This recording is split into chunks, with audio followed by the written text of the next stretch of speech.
আমাদের ধারাবাহিক আলোচনা নাজাত প্রাপ্ত দলের আকীদার পর্ব নম্বর 41। লেখক ইমাম হাফেজ হাকামি রহমতুল্লাহ আলাইহি আলোচনা শুরু করেছেন ঈমান বির রাসূল সম্পর্কে। আজকের বিষয়বস্তু আমাদের রাসূলগণের প্রতি ঈমান। এর উপর কয়েকটা পর্ব আমাদের চলতে থাকবে ইনশাআল্লাহ। বলছেন লেখক, মা দলিল ঈমান বির রাসূল, রাসূলগণের প্রতি ঈমানের দলিল বা প্রমাণ কি? দলিল বলতে ওয়াহির দলিল। দলিল হচ্ছে কোরআন কারীম, কমপক্ষে একটি আয়াত, আর দলিল হচ্ছে রাসূলুল্লাহ সাল্লাল্লাহু আলাইহি ওয়াসাল্লামের সুন্নাহ হাদিস, কমপক্ষে একটি হাদিস। এছাড়া অন্য কিছু দলিল নয়।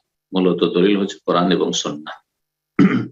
কোরআন সুন্নাহ ভিত্তিক যদি কোনো বিষয়ে ইজমা ঐক্যমত হয়ে থাকে তখন সেটি দলিল, এবং কোরআন সুন্নাহে স্পষ্ট রয়েছে কোন একটি বিষয় আর অন্য বিষয়টি স্পষ্ট, সেটার উপর কিয়াস করা, সেটা হচ্ছে কোরআন সুন্নাহ থেকে নেওয়া।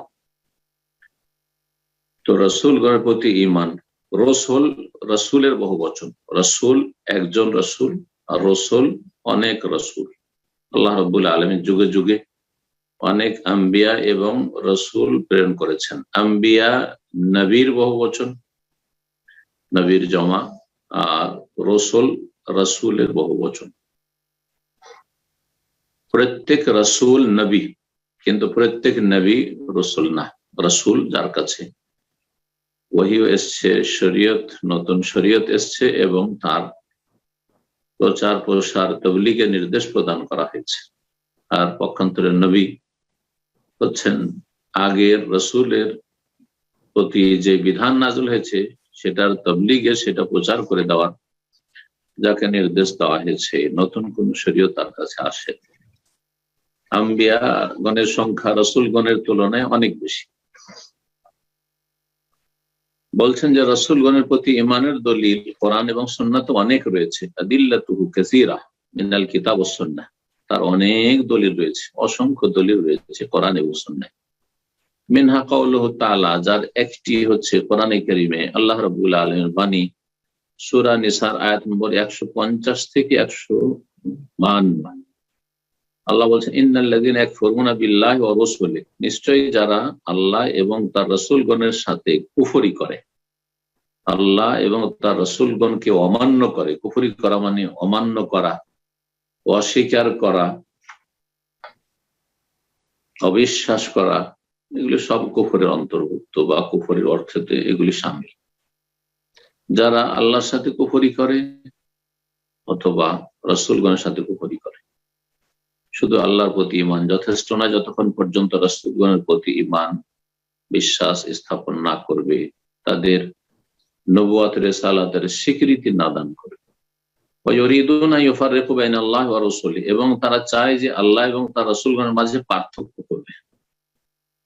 পার্থক্য করা হচ্ছে যে আল্লাহর প্রতি আমরা বিশ্বাসী, আল্লাহকে মানি, কিন্তু রাসূলকে মানি না, বা অমুক রাসূলকে মানি, অমুককে মানি না, যদি এই পার্থক্য করে।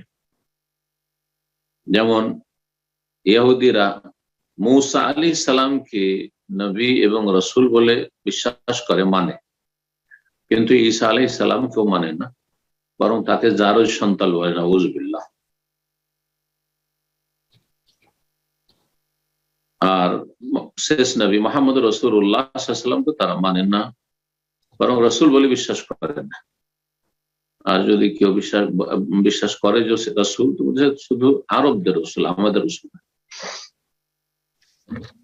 একই কথা, কুফর। খ্রিস্টানরা মূসা আলাইহিস সালামকে রাসূল মানে, বিশ্বাস করে, ঈসা আলাইহিস সালামকে রাসূল মানে, কিন্তু শেষ নবী মুহাম্মদ সাল্লাল্লাহু আলাইহি ওয়াসাল্লামকে নবী রাসূল বলে বিশ্বাস করে না, মানে না। সুতরাং তারা কুফার, কাফের সকলে। আর যারা আসমানি কিতাবে বিশ্বাসী নয়, আহলে কিতাব নয়, অন্যান্য ধর্ম অবলম্বী, তারা কোন রাসূলে বিশ্বাসী নয়, না ইব্রাহিম, মূসা, ঈসা, না মুহাম্মদ আলাইহিমুস সালাতু ওয়াস সালাম, কার প্রতি বিশ্বাসী নয়। যদি কারো তাওহীদ ঠিক থাকে, আল্লাহর প্রতি ঈমান আর রিসালাতের প্রতি বিশ্বাস ঠিক না থাকে, সমস্ত রাসূলগণকে বিশ্বাস না করে, তাহলে মুসলিম না।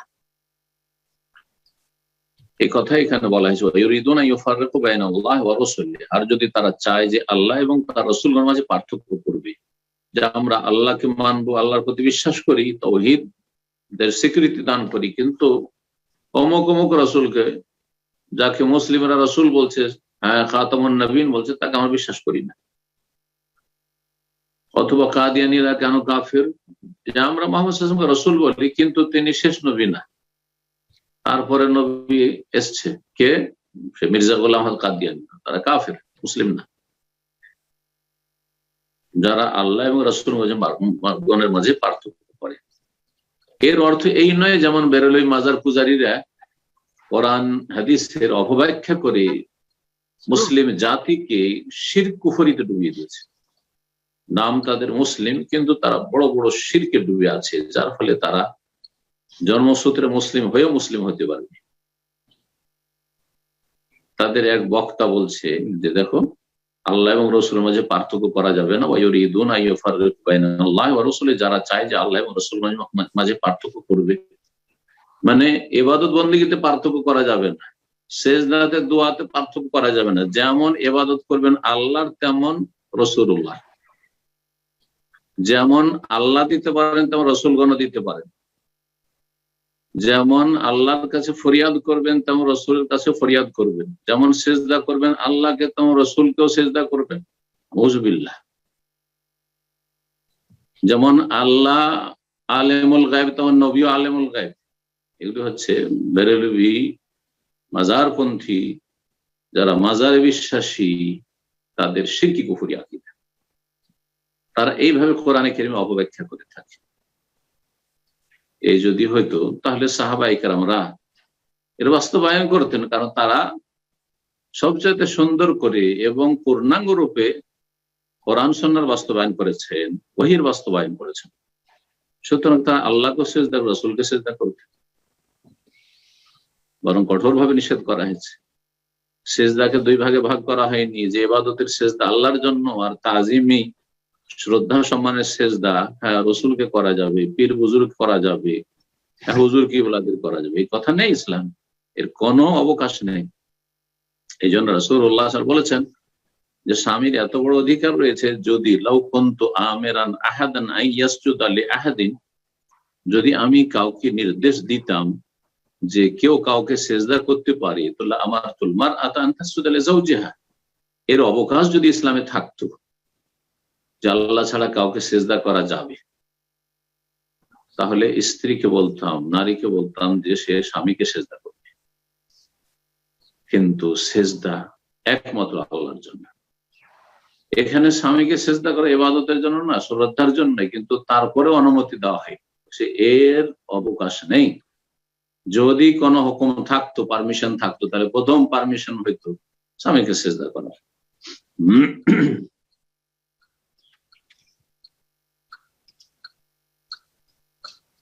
আগের উম্মতে যদি তাজিমের সিজদা, যেমন ইউসুফ আলাইহিস সালামের ভাইদের তার পিতাকে সিজদা করা, বা ঈসা আলাইহিস সালামকে, ইউসুফ আলাইহিস সালামকে সিজদা করা, তো এটা সেই যুগে জায়েজ ছিল। সেটা আপনি নিয়ে এসে রাসূলুল্লাহ সাল্লাল্লাহু আলাইহি ওয়াসাল্লামের যে পূর্ণাঙ্গ দ্বীন ইসলাম এসেছে, তারপরে আপনি সেটাকে জায়েজ করবেন, এই অধিকার আপনার নেই। কারণ আপনাকে তার জন্য কোরআন সুন্নাহয় দলিল পেশ করতে হবে, এমন কোন দলিল নেই। সাহাবারা কেউ তাজিমি সম্মান শ্রদ্ধার সিজদা রাসূলুল্লাহ সাল্লাল্লাহু আলাইহি ওয়াসাল্লামকে অথবা ছোটরা বড়কে অথবা ছেলে মেয়েরা বাবাকে করতেন না, জনগণ শাসককে কেউ করতেন না।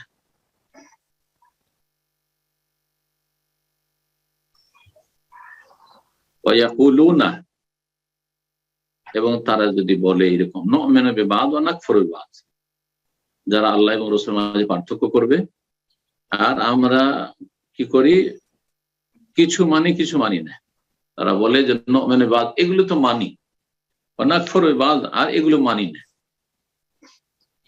যেমন আজকাল এক শ্রেণীর মুসলিমেরা রয়েছে যারা ইসলামকে শুধু মসজিদে সীমিত করে দিয়েছে, ধর্ম নিরপেক্ষতে বিশ্বাসী, সেকুলারিজম, ধর্মকর্ম মসজিদে,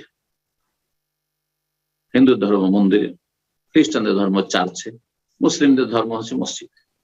মসজিদের বাইরে আবার অর্থনীতিতে আবার কিসের হালাল হারাম, জায়েজ না জায়েজ, এগুলো কি আবার রাষ্ট্রনীতিতে আবার কিসের ইসলাম, ধর্মকর্ম, না না, ধর্ম আলাদা, রাষ্ট্র পরিচালনা আলাদা। মানুষের ধার করা, মানুষের কপল কল্পিত অসার আইন কানুন দিয়ে দেশ পরিচালনা করতে হবে, আল্লাহর দিক নির্দেশনা সেখানে চলবে না। অথবা ধর্ম হচ্ছে এখানে অনেক শ্রেণীর লোকেরা বলবে, যারা ধর্ম নিরপেক্ষতায় সেকুলারিজমে বিশ্বাসী, এটি কুফর, যে ধর্ম শুধু কলবে, হৃদয়ে, এটা মনের ব্যাপার, আমার ধর্ম এখানে। এদের উপর এই আয়াত ফিট হচ্ছে, যারা বলে যে বাদ, আমরা ধর্ম মানি কিন্তু ধর্ম এখানে, ধর্ম মানি কিন্তু ধর্ম কোথায়, মসজিদ। এখান থেকে এসছে মোল্লার দৌড় মসজিদ, সেকুলারিজমের কথা এটি। না না না, মোল্লার দৌড়, যাকে আপনি মোল্লা বলছেন, তাদের দৌড় সব জায়গায় থাকবে, অর্থাৎ ইসলামের বিধিবিধান সার্বিক জীবনে পালন করতে হবে, যথাসাধ্য পালন করতে হবে। ফাত্তাকুল্লাহ মাসতাতা'তুম, যেখানে আপনার ক্ষমতা চলছে না সেখানে আল্লাহ ধরবে, যেখানে যার ক্ষমতা আছে সে সেখানে বাস্তবায়ন করবে।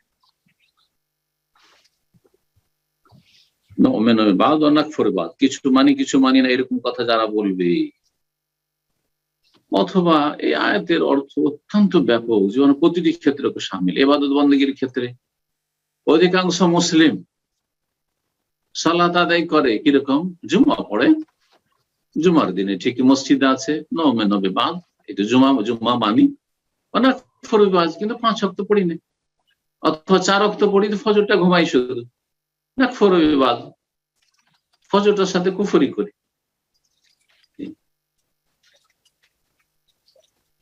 এইরকমই অনেক মুসলিম আছে, তাদের অজ্ঞতার কারণে হোক অথবা হঠকারিতার কারণে হোক, তারা ইসলামের অনেক বিধিবিধান মানতে রাজি না, দণ্ডবিধান মানতে রাজি না, হেজাব মানতে রাজি না, বেহায়া বেপরদা চলাফেরা করে, 5 ওয়াক্ত নামাজ পড়ে, জিকির আজকার করে, বলছে যে এটা আমার শরীর সুস্থ থাকে, এতে আমার খুব ভালো লাগে, নামাজ পড়তে খুব ভালো লাগে, এগুলো করে, কিন্তু পর্দা না না না না না, পর্দা। তাহলে এরা কিছু মানে কিছুর সাথে কুফরি করে। তারা চায় যে মাঝামাঝি একটা পথ অবলম্বন করবে, মাঝামাঝি আমরা এদিকও না ওইদিকও না, এমন যেন না হয়। যদি এমনটা করে সুবিধাবাদী মুসলিম উলাইকা হুমুল কাফিরুনা হাক্কা, ওরাই হচ্ছে সত্যিকার অর্থে কাফের। যদি অস্বীকার না করলে তখন ফাসিক। কেউ কাবিরা গুনার কারণে কাফের হয় না। এখানে এই আয়াতের উদ্দেশ্য এই নয় যে কেউ যদি আংশিক ইসলামের ফরজ ওয়াজিব আদায় না করে দুনিয়ার স্বার্থে অথবা অলসতায়, তাহলে কাফের হবে না। কিন্তু যখন অহংকার প্রদর্শন করবে, অস্বীকার করবে, তখন কাফের হয়ে যাবে। হেজাবকে যদি অস্বীকার করে, না, মুসলিম না। কেউ যদি সুদ হারাম এটাকে অস্বীকার করে, আবার সুদ হারাম কিসে, আমার পয়সাটা কি এমনি মানুষকে দিয়ে রাখবো, আমি ব্যাংকে রেখেছি, এমনিতে দিয়ে রাখবো, ব্যাংকে দিয়ে রাখবো, আমাকে দিচ্ছে, অসুবিধা কি, সেটা ফিক্স দিক, যেভাবে দিক। আবার ব্যবসার মাধ্যমে, আল্লাহ ব্যবসাকে হালাল করেছেন, ব্যবসার মাধ্যমে নেন, আপনি লাভ লসে শরিক থাকেন, এই শর্তের সাথে আপনি যদি নেন তো ঠিক আছে, লভ্যাংশ যা লাভ হবে তা পাবেন, লস হলে লস আপনাকে স্বীকার করতে হবে। আহাল্লাহুল বাই'a ওয়া হাররামার রিবা, আল্লাহ ব্যবসাকে হালাল করেছেন এবং সুদকে হারাম করেছেন। কেউ যদি বলে আমি সব মানি কিন্তু এই সুদ ছাড়তে পারবো না, তাহলে এরাই হচ্ছে সত্যিকার অর্থে কাফের। আমি ধর্মকর্ম করি কিন্তু 5 ওয়াক্ত সালাত পড়ি, আমি হজ করি, আমি রমজান মাস সিয়াম রোজা রাখি, আর যাকাতও দিই, কিন্তু আমি দিনের অন্যান্য বিধিবিধানের সব মানি না। দণ্ডবিধান হচ্ছে বর্বরতা, মধ্যযুগীয় ওগুলো আইন, যেমন এক শ্রেণীর মূর্খরা বলে থাকে অথবা মুনাফিকরা বলে থাকে, হয় মূর্খ তারা জাহেল, আর না হলে জালেম মুনাফিক। উলাইকা হুমুল কাফিরুনা হাক্কা, সত্যিকার অর্থ কাফের হয়ে যাবে অস্বীকার করলে। কোন হারামকে হালাল মনে করলে, অথবা অজেবকে অস্বীকার করে, ফরজকে অস্বীকার করলে, সুন্নতের ক্ষেত্রে নয়। ওয়াতাদানা লিল কাফিরিন আযাবাম মুহিনা, এবং কাফেরদের জন্য আমি লাঞ্ছনাকর শাস্তি প্রস্তুত করে রেখেছি। ওয়াল্লাযিনা আমানু বিল্লাহি ওয়া রাসূলিহি, এবং যারা আল্লাহর প্রতি ঈমান রাখে, বিশ্বাস স্থাপন করে, রাসূলিহি, রাসূলগণের প্রতি বিশ্বাস স্থাপন করে, ওয়ালাম ইউফাররিকু বাইনা আহাদিম মিনহুম, এবং তাদের কারো মাঝে কোন রকম পার্থক্য করে না, সবাইকে মানে। এটা একমাত্র বৈশিষ্ট্য উম্মতে মুসলিমার, মুসলিমদের। মুসলিমরা আদম আলাইহিস সালাম থেকে, নূহ আলাইহিস সালাম থেকে শুরু করে সমস্ত নবী রাসূলগণকে বিশ্বাস রাখে। বনু ইসরায়েলের নবী হোক, আর বনু ইসমাইল হোক, আর তার আগের হোক, সমস্ত নবী রাসূল, যাদেরকে আল্লাহ নবী রাসূল বলেছেন, সবাইকে আমরা বিশ্বাস করি। কোরআনে কারিমে 25 জন নবীর নাম উল্লেখ করা আছে, নাম সহ আমরা বিশ্বাস করি, সবাইকে আমরা মানি। আল্লাহ রাব্বুল আলামিন এই কথাই শিখিয়েছেন আরেকটি আয়াতে, সূরা বাকারার শেষ দিকে যে রয়েছে, আমানার রাসূল বিমা উনজিলা ইলাইহি মির রাব্বিহি ওয়াল মুমিনুন কুল্লুন আমানা বিল্লাহি ওয়া মালাইকাতিহি ওয়া রাসূলিহি লা নুফাররিকু বাইনা আহাদিম মির রাসূলিহি লা নুফাররিকু বাইনা আহাদিম মির রাসূলিহি কুল্লুন আমানা বিল্লাহি ওয়া মালাইকাতিহি ওয়া কুতুবিহি ওয়া রাসূলিহি লা নুফাররিকু বাইনা আহাদিম মির রাসূলিহি। এই যে রাসূলগণের মাঝে কোনো পার্থক্য করি না, কোনো পার্থক্য নেই। তবে মুহাম্মদ সাল্লাল্লাহু আলাইহি ওয়াসাল্লামের রিসালাত হচ্ছে সর্বশেষ রিসালাত, এটি হচ্ছে সর্বশেষ এডিশন। সুতরাং এটি প্রতিটি বিষয়, জীবনের প্রতিটি ক্ষেত্রে বাস্তবায়ন করতে হবে, মানে ডিটেলসে বিস্তারিত ঈমান রাখতে হবে এবং বিস্তারিত বাস্তবায়ন করতে হবে। আর অন্যান্য নবী রাসূলগণের বিধানগুলি একটা পিরিয়ডের জন্য, একটা সময়ের জন্য ছিল, আর তারপরে সেগুলি রহিত হয়ে গেছে, কিন্তু তারা সেই কালের নবী ছিলেন, আল্লাহর রাসূল এবং নবী ছিলেন তারা, তাদের রিসালাত সত্য, কিন্তু তাদের বিধানগুলি রহিত করে দেওয়া হয়েছে। এ কথাই ওহী দ্বারা প্রমাণিত, এভাবে বিশ্বাস করতে হবে। যারা আল্লাহ এবং তার রাসূলগণের প্রতি বিশ্বাস রাখে, ওয়ালাম ইউফাররিকু বাইনা আহাদিম মিনহুম, তাদের কারো মাঝে কোনো পার্থক্য করে না, উলাইকা সাওফা ইউতিহিম উজুরাহুম, ওরাই তো এমন যাদেরকে শীঘ্রই আল্লাহ তাদের প্রতিদান দেবেন। সূরা নিসা এই আয়াত। নবী করিম সাল্লাল্লাহু আলাইহি ওয়াসাল্লামের একটি হাদিস রয়েছে সহিহ বুখারীতে, আবু দাউদ রয়েছে, ওমর রাদিয়াল্লাহু তাআলা বর্ণিত, বলছেন নবী সাল্লাল্লাহু আলাইহি ওয়াসাল্লাম, আমানতু বিল্লাহি ওয়া রাসূলিহি, আমি আল্লাহর প্রতি ঈমান নিয়ে এসেছি এবং রাসূলগণের প্রতি ঈমান নিয়ে এসেছি। এমনকি মুহাম্মদ রাসূলুল্লাহ শেষ রাসূল, তিনি সমস্ত রাসূলগণের প্রতি ঈমানের ঘোষণা করেছেন। তাহলে এই বিধানের ঊর্ধ্বে নবী রাসূলগণ না, নবী রাসূলগণ আমাদের মতোই, তারা ঈমান রাখতেন এবং তাদের প্রতি ঈমান, তাওহীদ এবং সুন্নাতের অনুসরণ, ওহীর বিধান মেনে চলা ফরজ ছিল। দ্বিতীয় যে বিষয়টি বলছেন, মা আমান আল ঈমান বির রাসূল, আচ্ছা রাসূলগণের প্রতি ঈমানের দলিল জানলাম, তো রাসূলগণের প্রতি ঈমানের তাৎপর্য কি, অর্থ কি? রাসূলগণের প্রতি বিশ্বাস করব কেমন করে? এটা বলছেন যে রাসূলগণের প্রতি ঈমানের তাৎপর্য বা অর্থ হচ্ছে ওয়া তাসদীকুল জাযিম, সেটা অকাট্যভাবে বিশ্বাস করা। ঈমান অকাট্যভাবে বিশ্বাস করা, তার সাথে স্বীকৃতি দান করা। ঈমান শুধু বিশ্বাসের নাম না, অন্তরে বিশ্বাস করা হয়, কিন্তু কথার দ্বারা স্বীকৃতি দিতে হবে,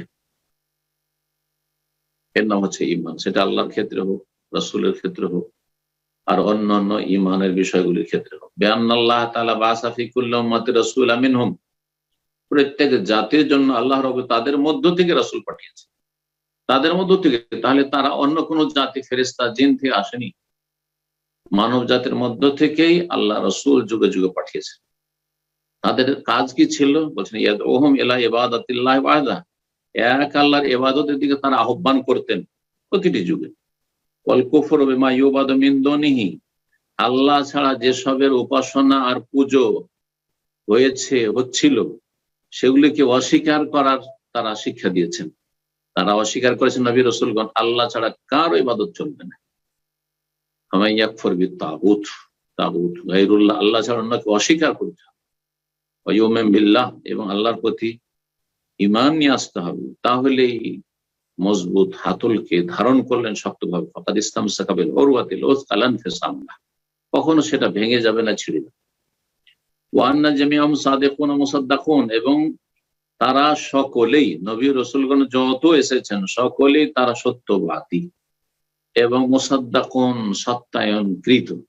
তারা নিজেরা সত্য এবং তাদেরকে সত্য বলে আল্লাহ সত্যায়ন করেছেন, এবং যুগে যুগে আল্লাহর নেক বান্দা যারা সৎ প্রকৃতির মানুষ তারা বিশ্বাস করেছে। বারুন, তারা সকলে নেক,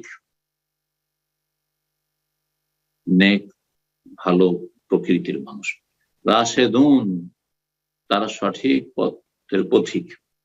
কেরামন, সম্মানিত, তারা করিমের বহু বচন। বারারা, তারা সৎকর্মশীল। আতকিয়া, তারা পরহেজগার, আল্লাহ ভীরু। তারা প্রত্যেকে সবচেয়ে বেশি আল্লাহকে ভয় করতেন। নবী রাসূলগণ আপন আপন যুগে সবচেয়ে বেশি আল্লাহ ভীরু ছিলেন। ওমানা, এবং তারা সকলে বিশ্বস্ত, আমিনের বহু বচন। হুদাতুন, হাদির বহু বচন। তারা হেদায়াত দানকারী, অন্যদেরকে সঠিক পথের গাইডলাইন দিয়েছেন, দিক নির্দেশনা দিয়েছেন। মুহতাদুন, এবং তারা হেদায়েত প্রাপ্ত, নিজেরাও হেদায়েত প্রাপ্ত আর অন্যদেরকেও হেদায়েতের পথ দেখিয়েছেন। দুটো গুণ, যারা নিজেরাও ভালো হেদায়েত প্রাপ্ত এবং অন্যদেরকেও ভালো পথে আহ্বান করে, তারা হাদি মাহদি, হাদি আর মুহতাদি। এই হুদাত আর মুহতাদুন, এটা হচ্ছে হাদির বহুবচন হচ্ছে হুদাত, আর মুহতাদুন মুহতাদির বহুবচন। পক্ষান্তরে কিছু লোক আছে নিজেরা ভালো কিন্তু অন্যকে ভালো করতে জানে না, তাহলে মুহতাদি শুধু, চলে নেক কিন্তু মুসলিহ না, সংস্কারক না। নিজের সংশোধন করে অন্যদের জাতির সংশোধন করা, মানব জাতির সংশোধন করার তৌফিক, এটি আল্লাহর বিশেষ দান। যারা চেষ্টা করে তাদেরকে আল্লাহ তৌফিক দিয়ে থাকেন। অবিল বারাহিনি যাহিরাত ওয়াল আয়াতিল বাহিরাত মির রাব্বিহিম মুআইয়াদুন, এবং তাদেরকে শক্তিশালী করা হয়েছে। নবী রাসূলগণকে যুগে যুগে আল্লাহ শক্তিশালী করেছেন, যিনি আমাদের রব। আম্বিয়া রাসূলগণের রব, তারা তাদেরকে শক্তিশালী করেছেন কিসের মাধ্যমে? প্রকাশ্য অকাট্য দলিল প্রমাণের মাধ্যমে এবং সুস্পষ্ট নিদর্শনাবলীর মাধ্যমে, মুজিজার মাধ্যমে। মুজিজা দিয়ে তাদেরকে আল্লাহ আরো শক্তিশালী করেছে। অসাধারণ কিছু তারা দেখিয়েছে, যাতে সেই যুগের জাতিরা শির নত করে মানতে বাধ্য যে হ্যাঁ, এটা কোনো মানুষ, সাধারণ মানুষ করতে পারে না। সুতরাং তারা নবী রাসূল, যেমন মুসা আলাইহিস সালামের ক্ষেত্রে, ঈসা আলাইহিস সালামের ক্ষেত্রে, শেষ নবী সাল্লাল্লাহু আলাইহি ওয়াসাল্লামের ক্ষেত্রে বহু মুজিজাত রয়েছে, অন্য নবীদের রয়েছে। এবং তাদেরকে যা নিয়ে আল্লাহ পাঠিয়েছেন সব কিছুই তারা যথাযথ পৌঁছিয়ে দিয়েছেন। ইয়া আইয়ুহার রাসূল বাল্লিগ মা উনজিলা ইলাইকা মির রাব্বিক, রবের পক্ষ থেকে যা নাযিল হয়েছে পৌঁছিয়ে দাও, এটা আল্লাহর নির্দেশ। এবং তাতে কোনো রকমের তারা ঘাটতি করে। লাম ইয়াকতুমু, তারা কোনো কিছু লুকিয়ে রাখেননি। ওয়ালাম ইউগাইয়িরু, কোনো রদবদল করেননি। ওয়ালাম ইয়াজিদু ফীহি মিন ইনদি আনফুসিহিম হারফান, একটি অক্ষরও নিজের পক্ষ থেকে সংযোজন করেন নাই। ওয়ালাম ইয়ানকুসু, আর কোন রকমের ঘাটতিও করেননি। আল্লাহ সূরা নাহল আয়াত 35 বলছে ফাহাল আলা রাসূল ইল্লাল বালাগুল মুবিন, রাসূলগণের প্রতি সুস্পষ্ট পৌঁছিয়ে দেওয়া ছাড়া কি আর কোনো দায়িত্ব ছিল? নবী রাসূলগণের দায়িত্ব ছিল সুস্পষ্ট পৌঁছিয়ে দেওয়া। ওয়া আন্নাহুম কুল্লুহুম আলাল হাক্কিল মুবিন, আর নবী রাসূলগণ সকলে সুস্পষ্ট সত্যের উপর প্রতিষ্ঠিত ছিলেন, তারা হকপন্থী। এবং তাদের অনুসারীরা যারা নির্ভেজাল অনুসরণ করেছে যুগে যুগে, তারাই হচ্ছে হকপন্থী। সুতরাং রাসূলুল্লাহ সাল্লাল্লাহু আলাইহি ওয়াসাল্লাম যারা নির্ভেজাল অনুসারী, তারাই হচ্ছে এই উম্মতের হকপন্থী, তারাই হচ্ছে নাজাত প্রাপ্ত, মুক্তিপ্রাপ্ত দল, তারাই হচ্ছে সাহায্য প্রাপ্ত দল। তাহলে আমার আপনার ইসলামটাকে মিলাতে হবে রাসূলুল্লাহ সাল্লাল্লাহু আলাইহি ওয়াসাল্লামের যুগের ইসলামের সাথে, সাহাবায়ে কেরামদেরকে যে ইসলামের উপর ছেড়ে গেছেন তার সাথে। তাহলে স্পষ্ট হয়ে উঠবে যে কারা আহলে হক, কারা হকপন্থী, আর কারা হচ্ছে আহলে বাতিল, বাতিল। ওয়ান্নাল্লাহ তাআলা ইত্তাখাযা ইব্রাহিম খলিলা, এবং এটাও বিশ্বাস করা, এটা হচ্ছে রাসূলের প্রতি ঈমানের তাৎপর্য, যে ইব্রাহিম আলাইহিস সালামকে আল্লাহ অন্তরঙ্গ বন্ধু হিসাবে গ্রহণ করেছেন। খলিল এমনি বন্ধুর চাইতেও বিশেষ একটি মর্যাদা বন্ধুত্বের ক্ষেত্রে, খলিল অন্তরঙ্গ বন্ধু। দুইজন নবীকে শুধু খালিল বলা হয় সমস্ত নবী রাসূলগণের মাঝে।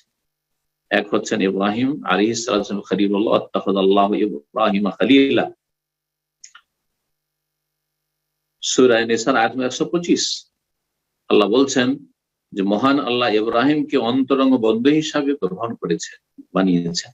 ওয়াত্তাখাযা মুহাম্মাদান খলিল, এবং মুহাম্মদ সাল্লাল্লাহু আলাইহি সাল্লামকে আল্লাহ অন্তরঙ্গ বন্ধু হিসাবে গ্রহণ করেছেন।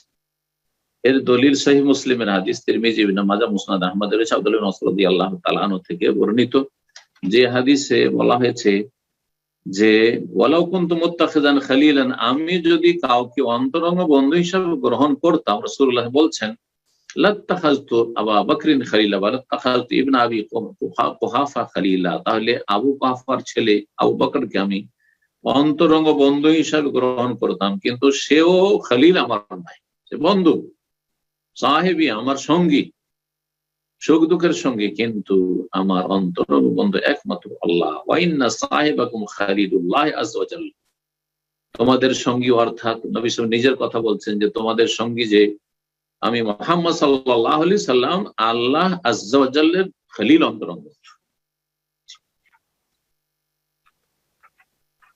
ওয়া কাল্লামাল্লাহু মূসা তাকলিমা, এবং মূসা আলাইহিস সালামের সাথে আল্লাহ রাব্বুল আলামিন সরাসরি কথা বলেছেন, মূসা আলাইহিস সালামের সাথে কথা বলেছেন।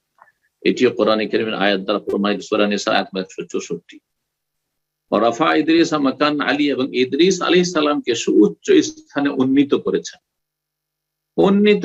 উঠিয়েছেন। সেটা এর অর্থটা কি? এর একটি অর্থ হচ্ছে আল্লাহ রাব্বুল তাকে উচ্চ মর্যাদা দিয়েছেন, ওয়ারাফানাহু মাকানান আলিয়া। সূরা মারইয়ামের আয়াত 56-57 রয়েছে, ওয়াজকুর ফিল কিতাব ইদ্রিস, কোরআনে কারীমে ইদ্রিস আলাইহিস সালামের কথা তোমরা স্মরণ করো, তোমাদেরকে স্মরণ করিয়ে দিচ্ছি। ইন্নাহু কানা সিদ্দিকান নাবিয়্যা, তিনি মহাসত্যবাদী নবী ছিলেন। ওয়া রাফা'নাহু মাকানান আলিয়্যা, এবং তাকে উন্নীত করেছিলাম, উঠিয়েছিলাম সুউচ্চ স্থানে। সুউচ্চ স্থানে উঠানো, সম্মানের স্থানে উঠানো, সেটা মর্যাদার দিক থেকে হইতে পারে, আবার সশরীরও হইতে পারে। কোন একটি আয়াত অথবা হাদিস নেই যে ইদ্রিস আলাইহিস সালামকে সশরীরে আকাশে উঠানো হয়েছে।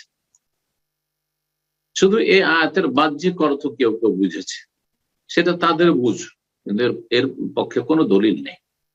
এজন্য যারা বলে যে ইদ্রিস আলাইহিস সালামকে আল্লাহ আকাশে উঠিয়েছেন যেমন ঈসা আলাইহিস সালাম উঠিয়েছেন, এটি সত্য প্রমাণিত নয়। এই কথাটি কিন্তু বিদআতপন্থীদের মধ্যে খুব বেশি প্রসিদ্ধ রয়েছে। পক্ষান্তর ঈসা আলাইহিস সালামকে যে আল্লাহ উঠিয়েছেন, তাকে যেমন মর্যাদার দিক থেকে, সম্মানের দিক থেকে আল্লাহ উপরে উঠিয়েছেন, তেমনই সশরীর আল্লাহ জীবিত অবস্থায় আকাশে উঠিয়ে নিয়েছেন। এটা কোরআন কারীমের আয়াত দ্বারা প্রমাণিত। ওমা কাতালুহু ওমা সালাবুহু ওয়ালাকিন শুব্বিহা লাহুম, ইহুদীরা ঈসা আলাইহিস সালামকে হত্যা করতে পারেনি, ওমা সালাবু, শুলেও চড়াতে পারেনি। তারা যে ধারণা করছে যে ঈসা আলাইহিস সালাম করলাম, সেটা ঈসা আলাইহিস সালাম ছিলেন সুবর্ণ। ওয়ালাকিন শুব্বিহা লাহুম, তার সাদৃশ্য বানিয়ে দেওয়া হয়েছিল অন্য কাউকে। বা রাফাহু আল্লাহু ইলাইহি, বরং আল্লাহ তাকে নিজের দিকে উঠিয়ে নিয়েছিলেন। তো ঈসা আলাইহিস সালামকে আল্লাহ সশরীরে উঠিয়ে নিয়েছেন, কিন্তু ইদ্রিস আলাইহিস সালামকে আল্লাহ সশরীরে উঠিয়েছেন, এর কোনো দলিল নেই। এটি একটি বুঝ মাত্র তাদের ভুল। ওয়া আন্না ঈসা আবদুল্লাহ ওয়া রাসূলুহু, আর ঈসা আলাইহিস সালাম সম্পর্কে বিশ্বাস রাখা যে তিনি আল্লাহর দাস, আব্দুল্লাহ আল্লাহর বান্দা, ইবনুল্লাহ না, slave of god, son of god নয়, আল্লাহর বান্দা আব্দুল্লাহ, ইবনুল্লাহ নয়। ওয়া রাসূলুহু, এবং তার রাসূল। আল্লাহর বান্দা যখন বলে দেওয়া হলো, তার আল্লাহর পুত্র না। আর রাসূল বলে দেওয়া হলো, তার মর্যাদা সেখানে নির্ধারণ করা হলো। সাধারণ আমাদের মতো আল্লাহর বান্দা নয়। ওয়া কালিমাতু, এবং আল্লাহর স্পেশাল কালেমা, কোন দ্বারা, বাবা ছিল না, বিনা বাপে শুধু মা ছিল, আল্লাহ সৃষ্টি করেছেন, এটা হচ্ছে স্পেশাল কালেমা। এই জন্য তাকে আল্লাহর কালেমা বলা হয়েছে। আলকাহ ইলা মারইয়াম, যা আল্লাহ নিক্ষেপ করেছেন মারিয়ামের উদ্দেশ্যে, যে মারিয়ামের পেটে গর্ভধারণ করো, কোন ফায়াকুন হয়ে পড়েছে। রূহুম মিনহু, এবং আল্লাহর পক্ষ থেকে স্পেশাল রূহ। আল্লাহর রহমান আল্লাহর অংশ নাই। কেউ যদি আল্লাহর রহমান আল্লাহর অংশ বলে তাহলে কুফর। যেমন যারা নবীকে নূরের পয়দা বলে তারা বলে যে আল্লাহর নূরের পয়দা, নূরুল্লাহ আল্লাহর অংশ, আল্লাহর অংশ বললে কুফর। তো নবী নূর, নূর নবী এই আকীদা, এই জন্য কুফরি আকীদা। এইরকম কেউ যদি বলে যে ঈসা আলাইহিস সালাম আল্লাহর রূহ মানে আল্লাহর অংশ, তাহলে সেটা কুফর। কিন্তু আল্লাহর স্পেশাল রূপ, স্পেশাল আল্লাহ রাব্বুল আলামিন হুকুমে আত্মার সঞ্চার করেছিলেন ঈসা আলাইহিস সালামের মধ্যে, এবং তিনি গর্ভধারণ করেছেন বিনা পাপে। ওয়ান আল্লাহ ফাদ্দালা বা'দা আলা বা'দ, এবং আল্লাহ রাব্বুল আলামিন একজনকে অপরজনের উপর শ্রেষ্ঠত্ব দান করেছেন। সমস্ত নবী রাসূলগণ একই মর্যাদা নয়, কাউকে বেশি মর্যাদা দিয়েছেন। যেমন 5 জন রাসূল সবচেয়ে শ্রেষ্ঠ রাসূল, 5 জনের মধ্যে 2 জন তার মধ্যে আরো বেশি শ্রেষ্ঠ। জি, সবচেয়ে শ্রেষ্ঠ মুহাম্মদ রাসূলুল্লাহ সাল্লাল্লাহু আলাইহি ওয়াসাল্লাম, তারপরে ইব্রাহিম খলিলুল্লাহ আলাইহিস সালাতু ওয়াস সালাম, আর 3 জন 5 জনের হচ্ছেন নূহ আলাইহিস সালাম, মুসা আলাইহিস সালাম, ঈসা আলাইহিস সালাম। এই 5 জনকে উলুল আজমি মিনার রাসূল, দৃঢ় প্রতিজ্ঞ রাসূল। ফাসবির কামা সাবারা উলুল আজমি মিনার রাসূল। সূরা শুরা আল্লাহ রাব্বুল আলামিন তাদের 5 জনের কথা উল্লেখ করেছেন কি আয়াতে। তাহলে রাসূলগণকে একজনকে অপরজনের উপর বা পরস্পরকে শ্রেষ্ঠত্ব দান করেছেন, সবাই একই মর্যাদা নয়। ওয়ারাফা বা'দাহুম দারাজাত, এবং কাউকে বহু মর্যাদা উন্নীত করেছেন। রাসূলুল্লাহ সাল্লাল্লাহু আলাইহি ওয়াসাল্লাম একটি হাদিসে বলেছেন, কেউ যদি বলে যে আমি ইউসুফ আলাইহিস সালামের চাইতে শ্রেষ্ঠ, তাহলে সে মিথ্যা কথা বলবে। কেন এভাবে সতর্ক করেছেন? এটা নবী সাল্লাল্লাহু আলাইহি ওয়াসাল্লামের পক্ষ থেকে বিনয়ের প্রকাশ, নমনীয়তা, 1। আর 2 নম্বর কথা হচ্ছে, কেউ যদি মানহানি করার উদ্দেশ্যে ফজিলত বর্ণনা করে তো সেটা জায়েজ নয়। অর্থাৎ একজনকে শ্রেষ্ঠ বলতে গিয়ে অন্য জনের যদি মানহানি উদ্দেশ্য থাকে তাহলে সেটা জায়েজ নয়, সেটা জায়েজ নয়। এমনকি অন্যদের ক্ষেত্রে, আলেমদের ক্ষেত্রে আপনি একজনকে যদি শ্রেষ্ঠ বলেন, কিন্তু আপনি ইশারা ইঙ্গিতে বাকভঙ্গিমায় যদি আর একজনের, যার কথা এখানে উল্লেখ করেছেন না, তাদের মানহানি উদ্দেশ্য থাকে, তাহলে জায়েজ নয়। কিন্তু কারো মধ্যে দেখছেন যে শ্রেষ্ঠত্বের গুণাবলী রয়েছে, সুতরাং সে সবচেয়ে বেশি শ্রেষ্ঠ আলেমদের ভিতরে, এ কথা বলে কোনো দোষ নেই। সারা বিশ্বের মধ্যে 20 শতাব্দীতে 3 জন বড় ইমাম, মুহাদ্দিস, আলেম, শেখ ইবনে বাজ রাহমাতুল্লাহ আলাইহি, শেখ নাসিরউদ্দিন আলবানী রাহমাতুল্লাহ আলাইহি, শেখ ইবনে উসাইমিন রাহমাতুল্লাহ আলাইহি। ঠিক আছে, তাহলে সারা বিশ্বের অন্যান্য আরো বড় বড় আলেমরা রয়েছেন বা ছিলেন, তাদের উপর আমরা শ্রেষ্ঠত্ব দিলাম, কিন্তু উদ্দেশ্য অন্যদের মানহানি নয়। যেখানে মানহানির বিষয় আসবে, কারোর সাথে তর্কে জড়াতে গিয়ে একজনকে ছোট করেছেন, আরেকজনকে বড় করেছেন। আবু হানিফা রাহিমাহুল্লাহকে বড় করতে গিয়ে অন্যদেরকে ছোট করছেন, অথবা অন্যকে বড় করতে বা অন্যের ফজিলত বর্ণনা করতে গিয়ে আবু হানিফা রাহিমাহুল্লাহকে ছোট করছেন, তাহলে সেটা জায়েজ নয়। আশা করি বিষয়গুলো বুঝতে পেরেছেন। কথা লম্বা হয়ে যাচ্ছে, সুতরাং এখানে আজকের আলোচনা শেষ করছি। ওয়া সাল্লাল্লাহু সাল্লাম আলা নবিয়িনা মুহাম্মদ ওয়া আলা আলিহি ওয়া সাহবিহি আজমাইন।